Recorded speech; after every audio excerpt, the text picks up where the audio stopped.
All right, so it is now 10 o'clock. Let's go ahead and get started. So welcome to the library's very first installment of our new summer series, Zooming into Research. This series is intended to introduce you to a variety of research and citation topics to make you a better researcher. And today our topic is how to search effectively. My name is Diana Matthews. I'm a professor and librarian at the Lawrence W. Tyree Library at Santa Fe College, and I'm going to be going through some of these tips to help you search more effectively. A few housekeeping items. Everyone should be muted, so if you have any questions throughout the webinar, please use the chat box to type in your questions. Jasmine is going to be monitoring the chat, and she will get those questions to me throughout the session. Now, a note also about operations during the pandemic this summer. Currently, the library is still closed. A lot of campus is still closed, but the library is still offering research help and services to anyone who needs them. So as you have different papers and research projects throughout the summer B semester, you can still reach the librarians. We are working from home and we are providing help. You can call us, you can email us, you can use our chat service, and we have a Zoom room that you can pop in as well. I'll show you those different options at the end of this session. Okay.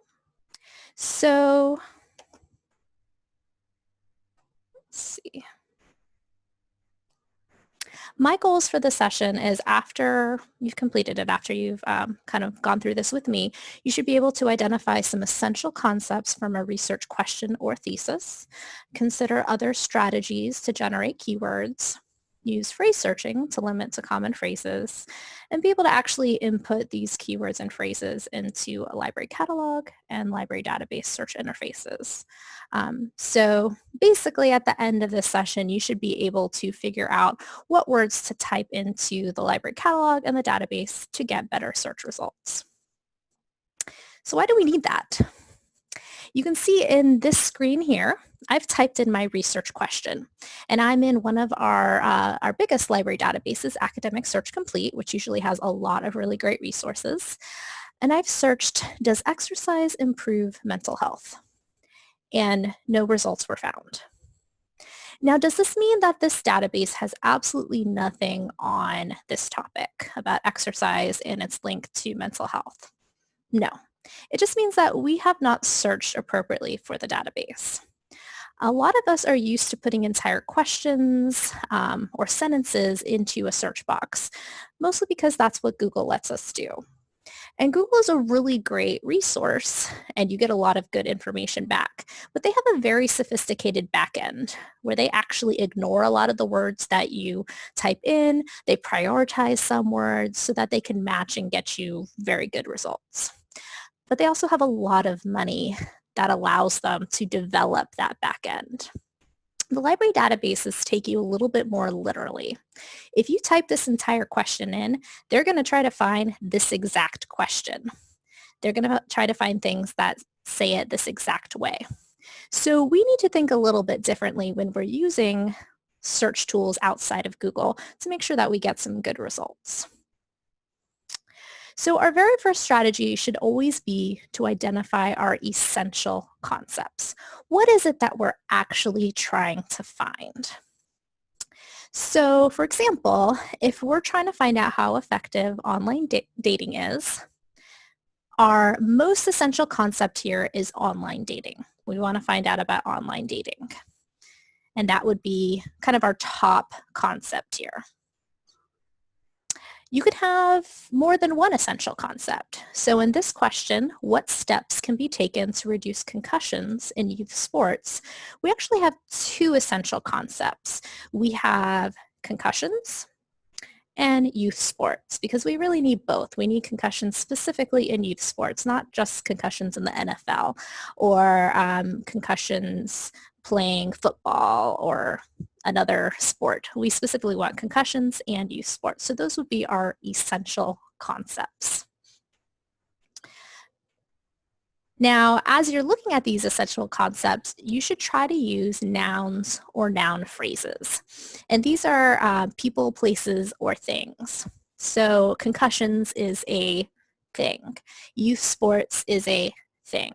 Try to avoid things like reduce, increase, decrease, verbs that sort of link the two concepts because we don't want to add these extra words in which could lead us to a specific result.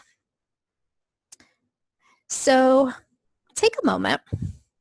I have 3 research questions and theses on the screen. Consider what the most essential concepts of these research questions would be. And the first question is, what can be done to lower student debt? The second is, what effect does meditation have on depression? And the third, which is in a thesis format, is an increase in automation will lead to higher unemployment. So take a moment and think. What would be the essential concepts of each of these?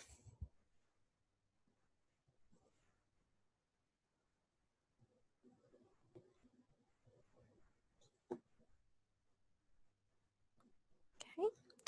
So looking at the first question, what can be done to lower student debt? The most important concept here is student debt. And so that's what we would focus on, the student debt concept.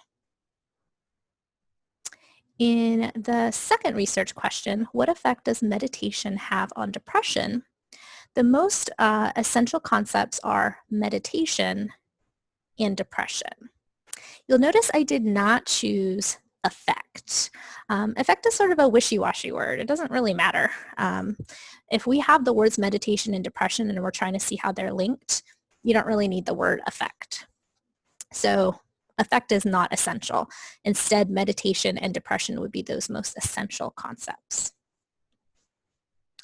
And then finally, an increase in automation will lead to higher unemployment. So the first essential concept would be automation. And then the second one would be unemployment, and you could also use higher unemployment as a specific type. So as a more of a noun phrase, and that's fine too. So coming up with these essential concepts will start leading you on the right path of finding better results in the library resources. So the question that I put in earlier, does exercise improve mental health? And I got nothing. Looking at this question, I can figure out that my most important concepts are exercise and mental health. So that's going to be my starting point in researching this topic, exercise and mental health. Again, I am not using the improve link because maybe it doesn't improve it. Maybe they use other terms. We just want to find that link between these two concepts. Now, again, all of these things that I've been talking about are nouns or noun phrases, people, places, and things. So take a look at these 8 words or phrases that I have identified and think to yourself whether they are nouns or noun phrases or if they're not.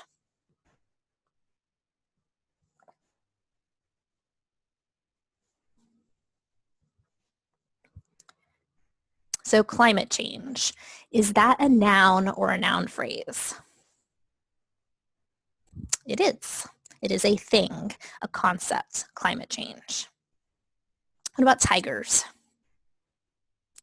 That one's probably pretty easy. It is a thing. So if you're researching tigers, that would be a noun or a noun phrase. The word better. That is not a noun phrase. Better is a descriptor, and it is a lot of times saying that something is better is subjective. So it's not really something that you want to put into your search. Violence. Violence is a noun or a noun phrase. It's something. that it's a noun, it's a thing. Influenced would not be a noun or noun phrase. This is a verb. And the same with decreases. University of Florida is a noun or a noun phrase. It's a proper noun, but it would be a noun or noun phrase. And then healthier is not a noun or noun phrase. Again, that's a description. It's an adjective. So if you're trying to say whether a vegetarian diet is healthier than an omnivorous diet, you wouldn't want to include that word healthier.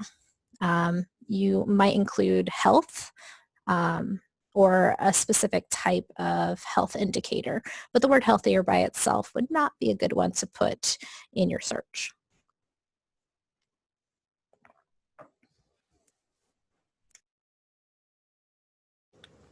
Now, this is very important. So we've come up with some essential concepts, but the next strategy you should always do is try to brainstorm synonyms and related terms.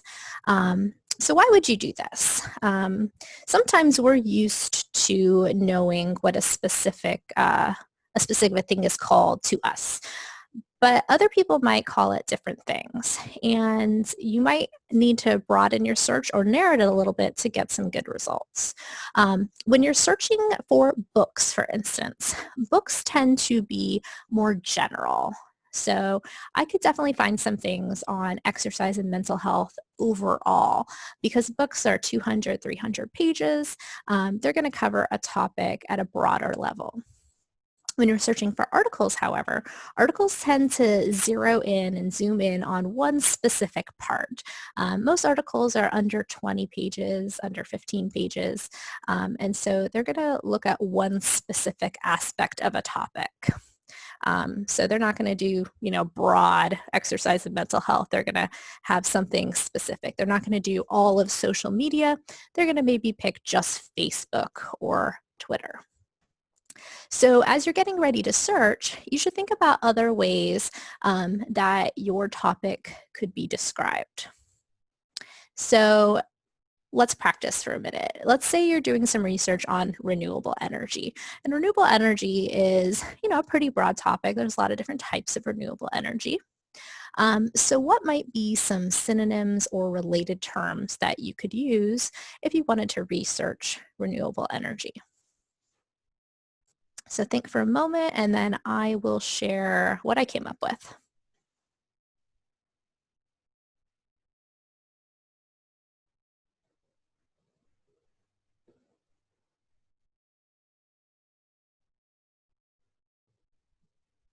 So some of the terms that I came up with is clean energy, green energy, that rhymes, renewable resources, and so these are kind of the same synonyms for renewable energy.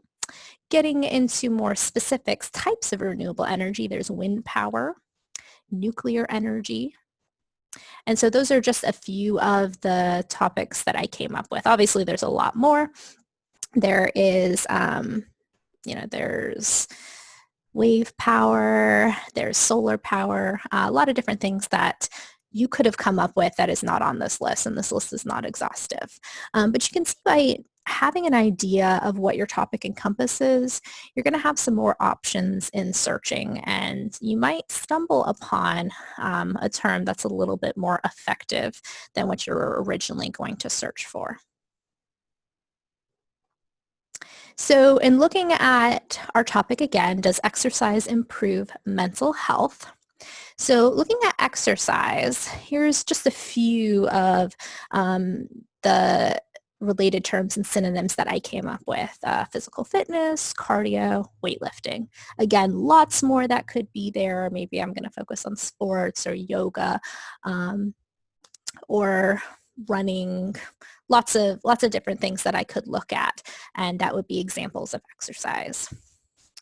When I'm looking at our mental health thing, two examples I came up with were stress and anxiety. Again, there could be other terms. I could maybe use well-being as a more general a general search term for mental health. I could go a little bit more specific like mental illness. Again, that's based on what I want to focus on in my research. So these are just a few of the terms that I brainstormed for this research question.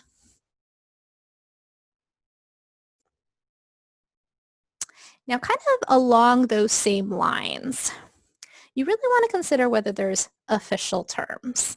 So this person has what I might say to a child is a boo-boo. And when I tell you that I have a boo-boo or you have a boo-boo, I think everyone knows what I'm talking about. But if I search for boo-boo in official academic journals, I probably would not have much. And that's because scientists and doctors don't write academic articles about boo-boos. They are going to use more official terms, the official medical terms. Maybe it's wound, maybe it's an abrasion, depends on exactly what that boo-boo is.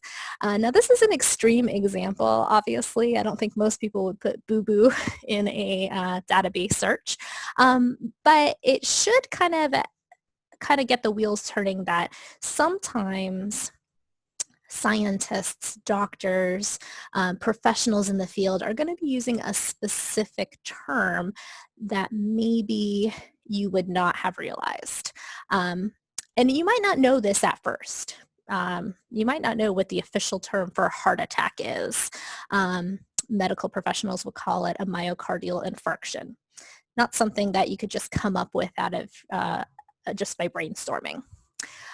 So some ways that you might get official terms might be going to Google and searching for a term and see what other terms come up. Or maybe just trying a regular term in the library database, library catalog, and seeing what official terms are. And I'm going to show you how you can do that in a little bit. But this should just always be on your radar that there might be some official terms that will get you better results. So a really interesting one. Lots of people call it the death penalty, but there is an official legal term that is used for the death penalty.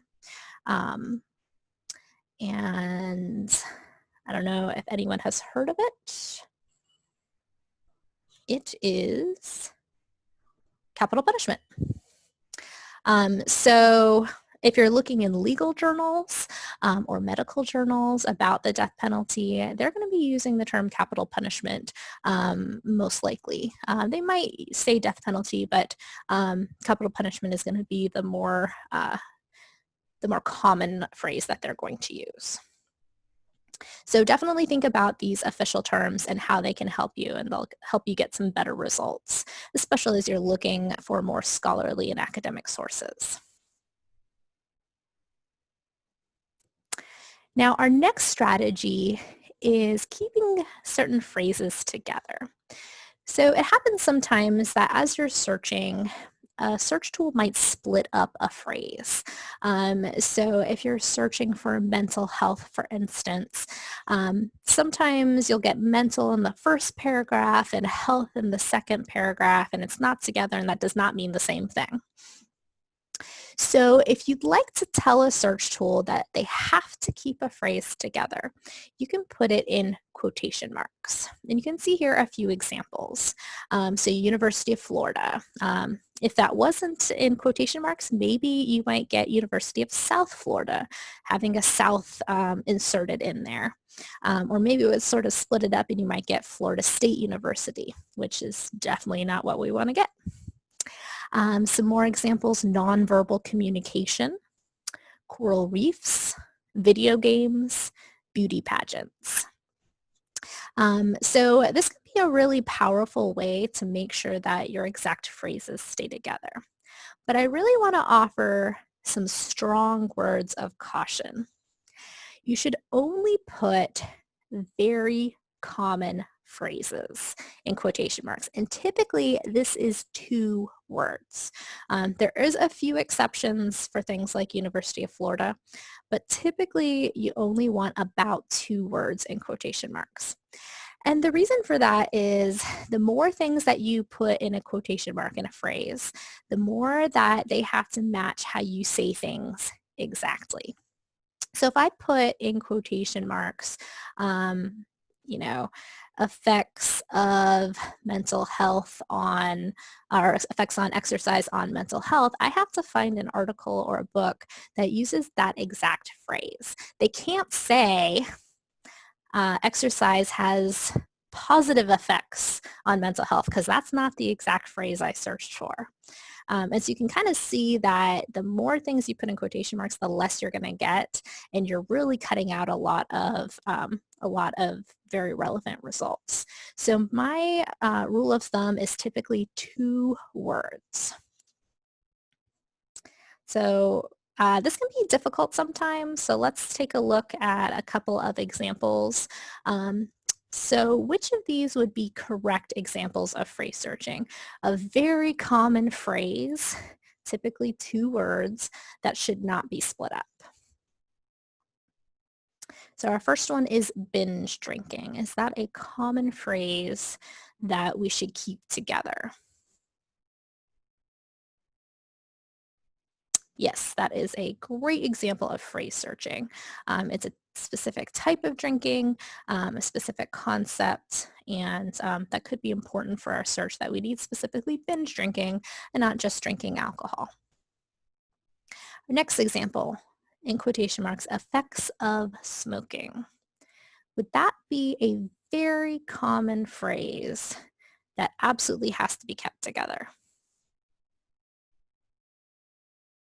No. And so you might say, hey, but I say all the time, what are the effects of smoking? But what if you came up with a result that said smoking has the following effects? That's not the phrase you searched for. You might not get that result back. So this is not a very, very common phrase, and you'll see that it has 3 words. Typically, if you have 3 or more words, you have to really be careful. And so I would not recommend putting this in quotation marks. What about just the word dogs? Yeah, that doesn't do anything. um, Putting one word in quotation marks really doesn't do anything. The whole point of a quotation mark is to keep 2 or more words together. And so you can do it if you want, but it's basically just extra effort on your part, and it won't do anything in our databases or the library catalog. Finally, Alexander Hamilton. Would this be a common phrase that you might want to keep together? Yep, that is a name. If you want to make sure that you're getting things specifically on Alexander Hamilton, maybe if you didn't put in quotation marks, you would get Alexander Graham Bell and somebody else Hamilton, and that would not be as relevant to your search. So this is 2 words. This is a very common phrase. It's a name.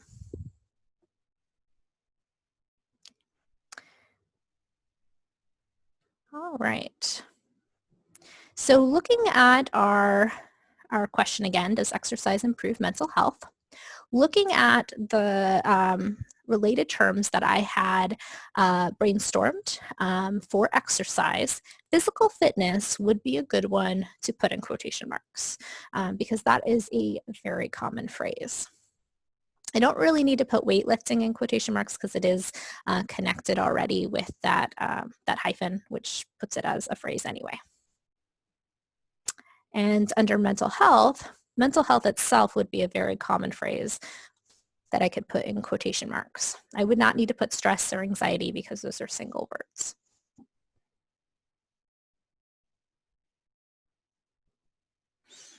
All right, so now we're getting to the nitty-gritty. Now you have a lot of different search terms that you have that you brainstormed, that you figured out might be important for your topic. How on earth do you type them in all of these search tools? So we are actually going to go right now to our library website. So this is our library website. And I'm going to show you live how this would look. So first, we are going to go to our library catalog. Our library catalog is where you search for books, ebooks, and videos in our collection.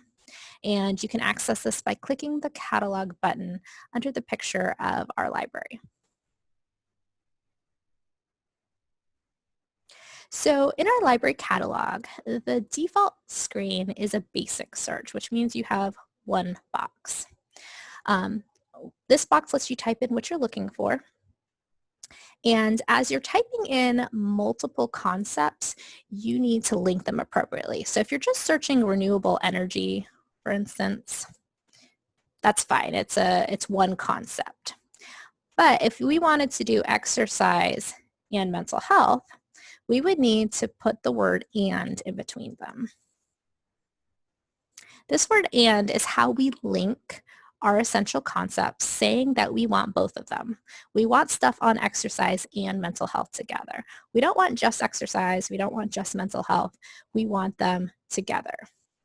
So this word "and" right here is what we type in to find that. Now when we search, we have 177 results. 122 are online. We did what's called a keyword search, which means it's going to find these words anywhere that it can. And so some of these books might not be only on exercise and mental health, but they will address them in some format. You can see our first result is an ebook called Obesity. Our second one is about addiction, substances abuse, and alcoholism, which seems a little bit less on our topic. Eating disorders, your questions answered. Endure, Mind, Body, and the Curious Elastic Limits of Human Performance. So we put some pretty general search terms in, exercise and mental health. This might be where we want to play around with some more examples. So we see here in number 9, The Science of Stress Management, a guide to best practices for better well-being. So that might talk about exercise. So maybe instead of mental health, we put anxiety, so exercise and anxiety. This is a more specific term, and now instead of 177, we have 110, a few less.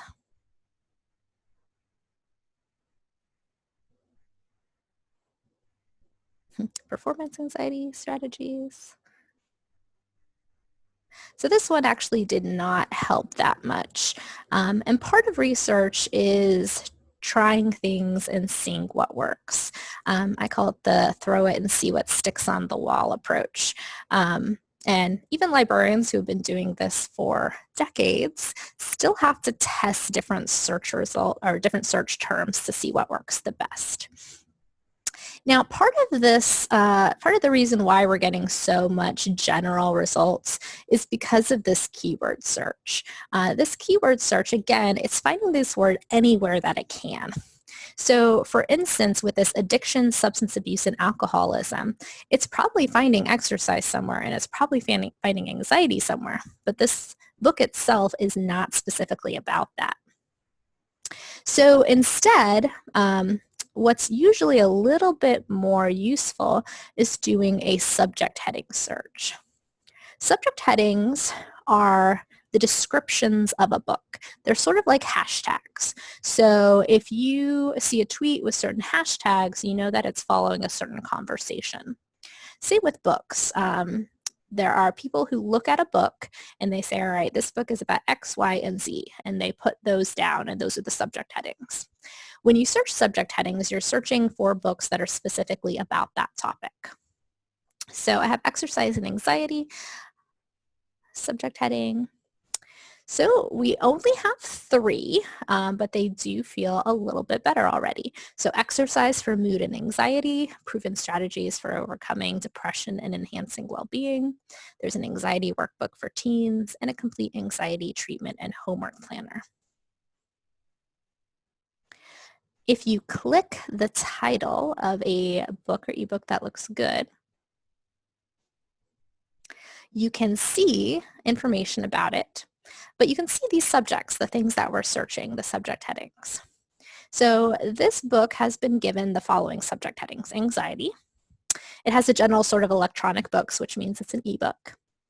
This one here is really interesting though. Look at this: exercise, psychological aspects. So this is saying that how does exercise affect psychology, which could be really interesting for our topic. This might be a great term for us to use. And then there's two more subject headings: exercise therapy and mood psychology. So if I'm intrigued by this exercise psychological aspects, I can just click it. And that's going to give us 12 matching results. There's a handbook of disability, sport, and exercise psychology, working out, the psychology of sport and exercise. And look at number 3. This one is exactly our topic: physical activity and mental health. And so that's great. That's exactly what we're looking for. But there's still some others that we can look for as well. So like number 7, spark the revolutionary new science of science in the brain. So these are looking a lot more relevant, and that's because we found those subject headings. Now, again, these subject headings don't always work if you're not using the right terms. So if I did that subject heading for death penalty, there's going to be 0 matching items. Thankfully, it's a little helpful here, and it said, did you mean capital punishment? But if you're looking for something and you can't find it, you're doing a subject heading search and you're not getting much, this is where the keyword search is fine. You can do that keyword search and wait for it to load. Find a book that looks like it is on your topic, like this one here, the death penalty, and look at those subject headings. See what maybe that official term is that you didn't think of. In this case, capital punishment.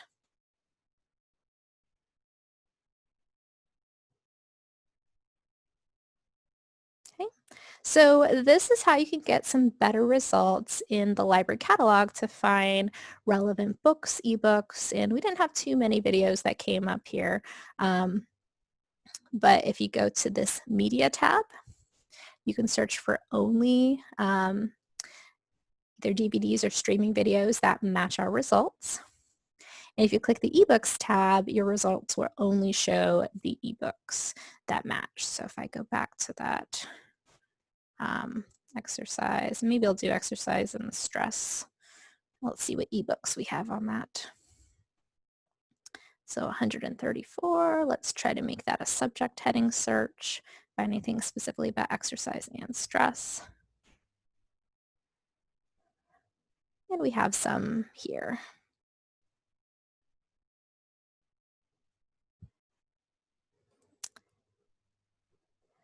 All right, so that is searching in the library catalog using these tips and tricks.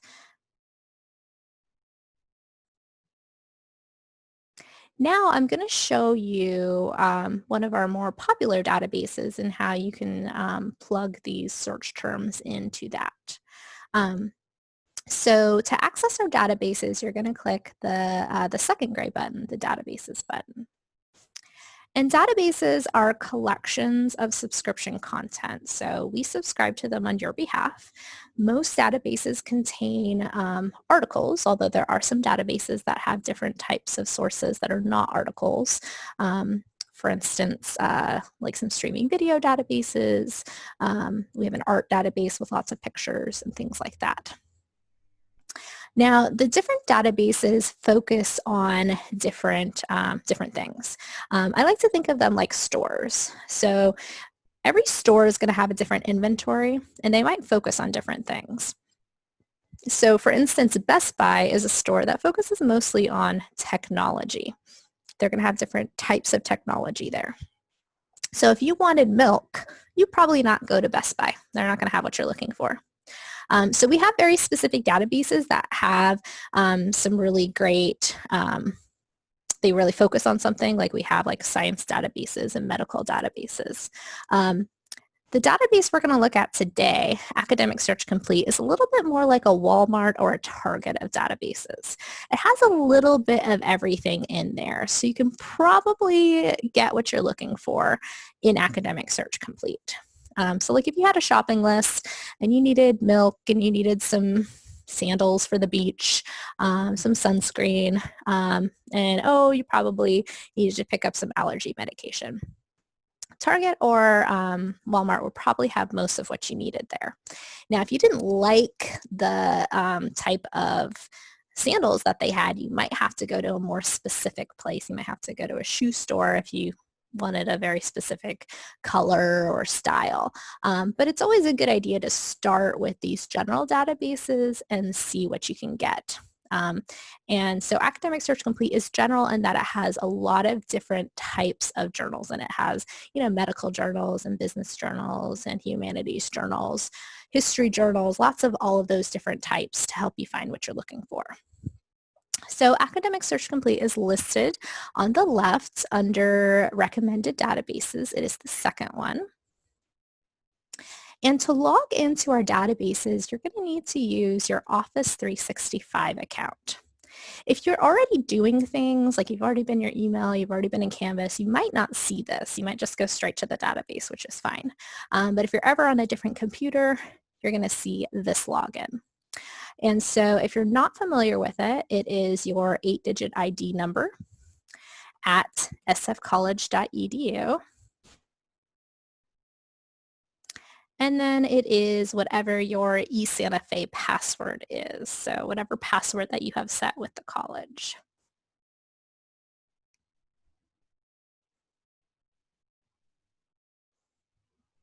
Okay, and then it's going to log you in and take you to this database.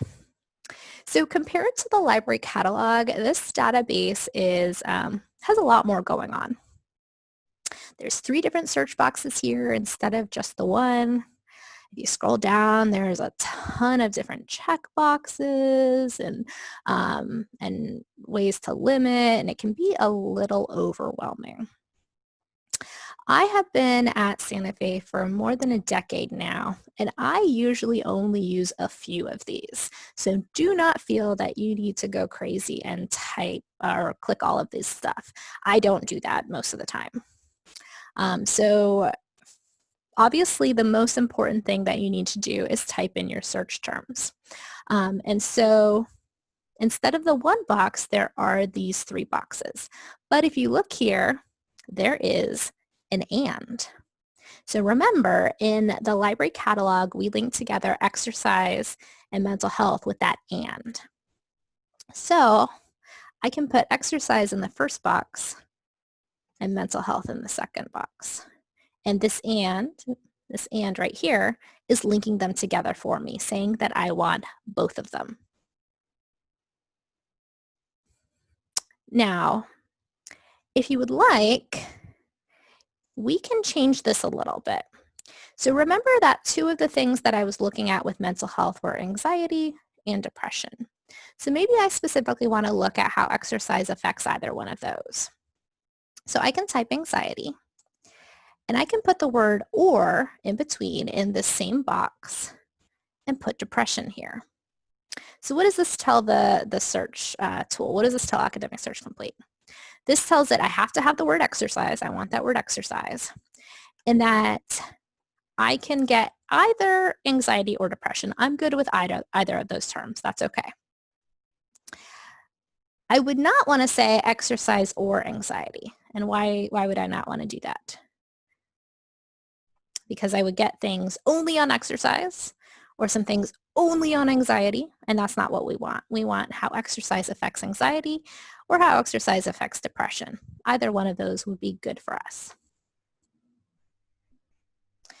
Now, just scrolling down a little bit, there's like I said, there's usually only a few that I might do here. So this checkbox here next to scholarly peer-reviewed journals, depending on what you need for your research, this might be something you want to check. So if your professor has said, I want you to use scholarly or peer-reviewed or academic journals only, or you have to have, 2 to 3 scholarly journal articles, you can check this box. And it's only going to bring back those more academic journals, the ones that have original research that have been done by experts in the field. So they're higher level than like magazine articles might be. If you have to have things within a certain time limit, like sometimes you might be told you need a few articles within the last 5 years, this published date you can put, you would put in this case 2015 to 2020. And like I said, I don't really use any of these others most of the time. So those are pretty much the only 2 that I might use with some regularity. So I'm not going to do anything with those now. So going back, I have exercise in the first box. And then I have anxiety or depression in the second box. So I can get things on either one of those. And I think that's going to give me some good stuff for my paper. Now, remember, in our library database, we only got about our library catalog, we only got about 177. So an academic search complete with this search, we're already getting almost 9,000 results. That's a lot. And it shows that you want to be a little bit more specific in academic search complete to get some, to kind of narrow that down, because you don't really want to go through almost 9,000 results to see what's best. Now, as we're looking, the very first article that came up is called Regular Exercise, Anxiety, Depression, and Personality, a population-based study. And that sounds like it'd be really good. If you're not sure what the article specifically is going to focus on, there is this little icon to the right that has a magnifying glass on a piece of paper, and it pops up a bubble, and it's going to give you some information. So the source is the name of the magazine or journal it was published in. It's going to tell you the date. Subjects, just like in the library catalog, you're going to want to look at these subjects to see if there's better ways to discuss your topic. And then an abstract is going to give you a summary of the article. So I can see that exercise is a subject. I can also see that mental health is a subject by itself if I wanted to do that. So I might decide that I want to make exercise a subject. And in this case, it is SU subject terms. So right now we have 8,778. Anytime you make something a subject, you're going to get less. So exercise is now a subject. Instead of 8,000, we are now down to 2,931. So a little better.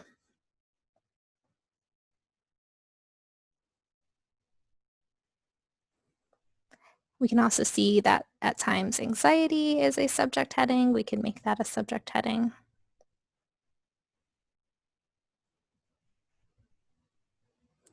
We could go to that more general mental health.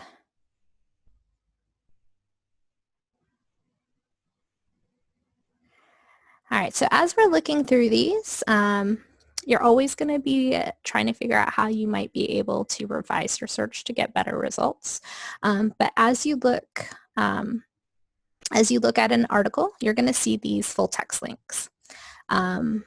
So if you see a PDF full text, when you click it, you are going to see the full text of the article right here. And this is one of the benefits of searching in a library database versus Google. Google can have a lot of issues in that it's not going to give you the full text of the article without wanting you to pay for it. In our library databases, the default is full text, so everything should be completely full text. So here's the full text here.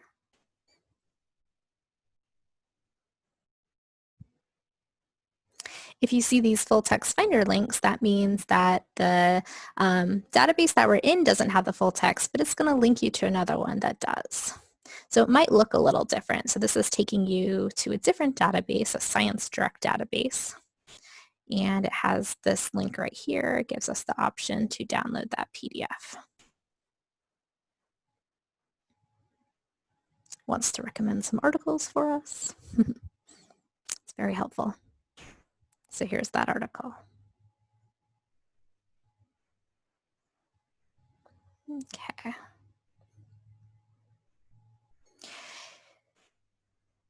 So again, as we are looking through, we're going to want to see what are some terms that we can maybe change to, what are official terms, maybe what are some specific examples that we want to look at. This one here, you can see instead of exercise, it's talking about aerobic exercises. But you can also see that it's not getting all the exercise that we want because it's also including breathing exercises, which is not exactly what I had in mind when I was talking about exercise. So you do have to be careful about that. Certain terms can be used in different ways than you expect. But looping back, searching is always going to be an iterative process. You're going to try something, you're going to see what works, you're going to adjust it a little bit, and you're going to see if those results are better or worse. And it's not that you're terrible at searching, but sometimes you just have to practice and you have to start learning how the researchers phrase things, how scientists are phrasing things. And boiling things down to those essential concepts so that you can get some better results. So you can see, we had that first question, how does exercise improve mental health? And we got 0 results. We are swimming in results now. We had 8,000 to begin with just keywords. We're at almost 3,000 here. We could probably even do these anxiety or depression as subject terms. And we're going to go down even further. So 1,600.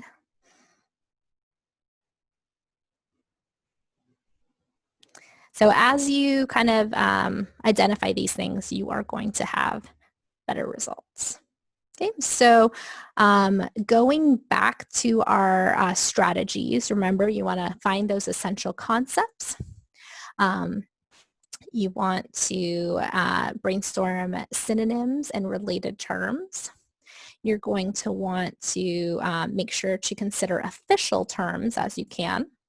If you need to, you can put quotation marks around your search terms, pretty much 2 words only to keep them together. And then you want to link them appropriately using those and if you'd like, you can use that or. Okay. Now, even with all of this, you might stumble. Sometimes it takes us librarians a while to find exactly the right search term. So as you're looking and as you're following these steps and you're still struggling, you're still not sure what you're, how you can improve your search to get better results, keep in mind that the librarians are here and this is our job. Our job is to help you with your research and help you get the best results that you can. And so as I mentioned at the beginning of this session, we are currently working remotely. All of the librarians are working from home, but we are still, we're still looking to support you throughout the day. So as you have questions, you can email us at reference@sfcollege.edu. You can leave us a message at our phone number, 352-395-5409. We don't have direct access to answer that phone, but we get a copy of every voice message and forwarded to us, and then we can respond and call you back. And then there are other ways you can contact us as well if you go to our library website. So just going back to our website, the research help button will take you to options to chat with us, join us in Zoom, and text us as well. Now there are going to be more workshops. This is the very first one, as I said. All throughout Summer B, we're going to have workshops on Wednesdays and Fridays at 10 a.m. on a variety of topics. Our next one on Friday is going to be on ebooks and how you can access and use ebooks for your research.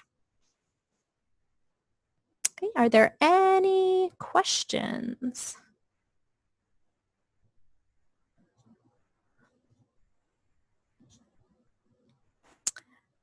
All right. Well,